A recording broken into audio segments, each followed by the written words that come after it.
When you think of rivalries throughout sports, a few come to mind. Just earlier in the newsroom, the conversation was abound with talks of Lakers, Celtics, Red Sox, Yankees, Giants, Dodgers, even Bears, Packers. But in indoor football, one rivalry stands above the rest, and that is the Bandits and the Beef. The two rivals will meet up once again Saturday night at the Tyson Event Center, and as always, the stakes are high. This series is tied at 24-24 all time, and the Beef enter this game undefeated. Now, this game is going to be a shootout. It always is. If you need an example, look no further than last season's regular season matchup, which included 4 lead changes in the final minute of the game and ended with the Bandits on top 60-49. And if there's anyone who understands the magnitude of this rivalry, it's Bandits head coach Irv Strobing.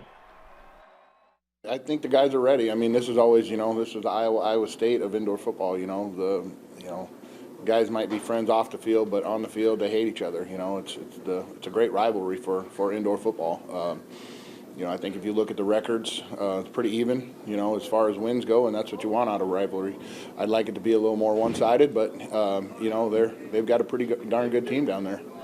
One key for the Bandits will be slowing down Beef quarterback and former Nebraska Husker Tommy Armstrong Jr. The former Husker ranks 3rd in passing yards and 3rd in passing touchdowns as well. Good news, Bandits QB Taslim Wilson is 2nd in yards and 1st in touchdown passes. Plus, Bandits defensive coordinator Marlon Lobin claims to have a trick up his sleeve.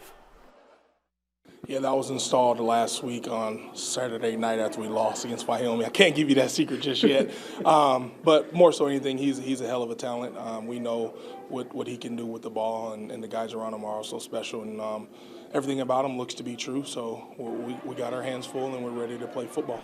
Now, that trick may just be the signing of veteran Ben Peaster, but if you want to find out, you'll just have to make it to the Tyson Saturday night. Kickoff is set for 7 p.m. You can catch the highlights right here on KTIV.